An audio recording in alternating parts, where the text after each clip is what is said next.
Shalom, selamat pagi teman-teman dan guru-guru. Untuk memulai ibadah hari ini, mari kita berdoa. Tuhan Yesus, terima kasih atas berkat yang telah Engkau berikan. Terima kasih atas penyertaan Engkau sehingga kami bisa beribadah hari ini. Berkatilah ibadah hari ini, kiranya ibadah hari ini bisa berjalan dengan lancar. Terima kasih Bapa, hanya di dalam nama-Mu kami berdoa. Haleluya, amin. Kita percaya di setiap permasalahan yang kita hadapi, Tuhan akan selalu menyertai kita. Mari kita pujikan Lingku Piku.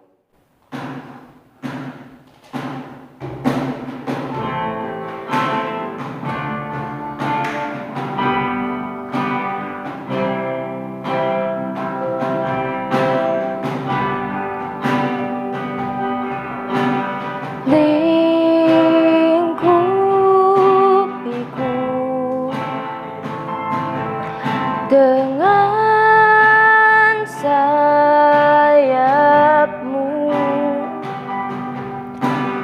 naungiku.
kita mendengar firman Tuhan, mari kita berdoa.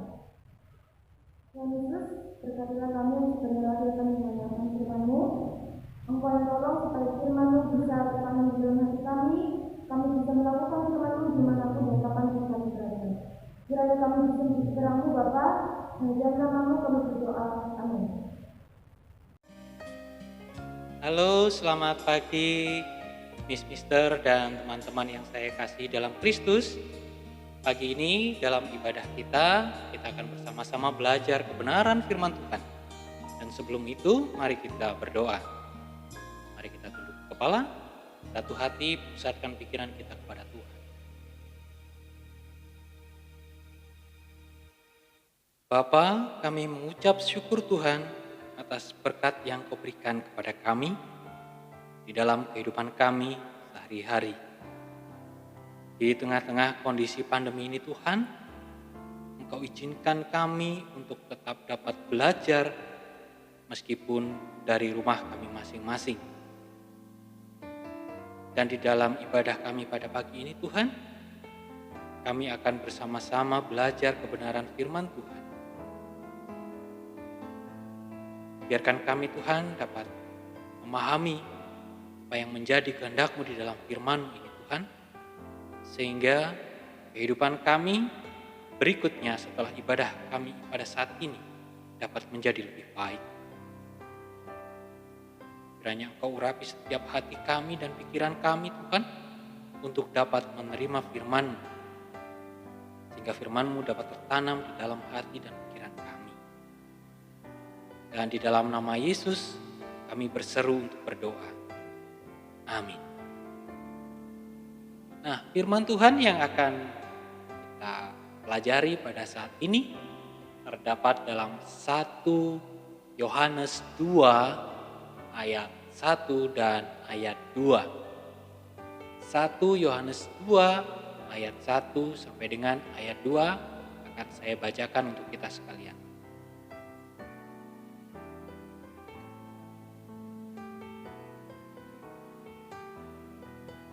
Demikian firman Tuhan. Anak-anakku, hal-hal ini kutuliskan kepadamu. Saya ulangi lagi. Anak-anakku, hal-hal ini kutuliskan kepada kamu, supaya kamu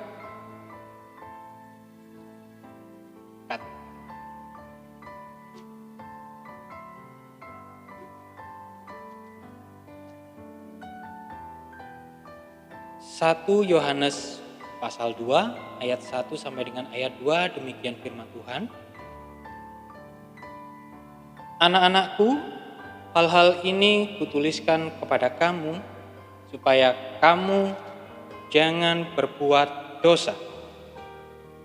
Namun jika seorang berbuat dosa, kita mempunyai seorang pengantara pada Bapa, yaitu Yesus Kristus yang adil. Dan Ia adalah pendamaian untuk segala dosa kita, dan bukan untuk dosa kita saja, tetapi juga untuk dosa seluruh dunia. Demikian firman Tuhan. Nah, sebelum kita masuk di dalam renungan, saya akan bacakan sebuah ilustrasi tentang seorang misionaris yang terpanggil untuk melayani Tuhan di daerah Papua. Dia bernama Richardson.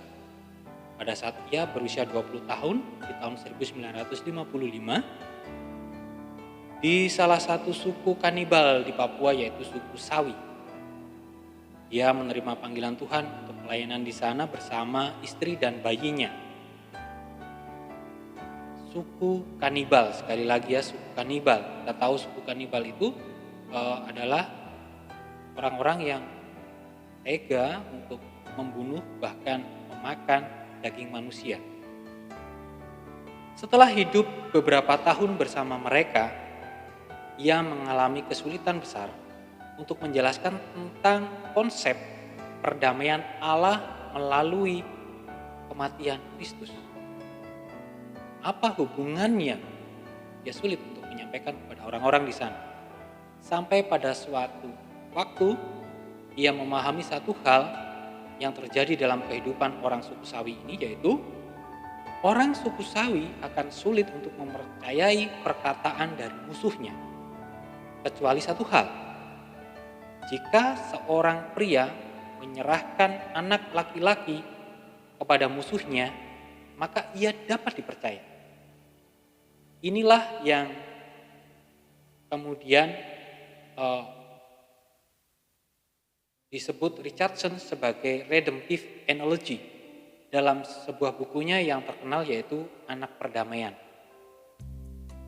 Perseteruan antara Allah dengan manusia ini sudah terjadi sejak zaman Adam dan Hawa ketika mereka melawan perintah Tuhan, ketika mereka melakukan pemberontakan kepada Tuhan. Dosa adalah sebuah penghalang yang merintangi mesranya hubungan kita dengan Allah.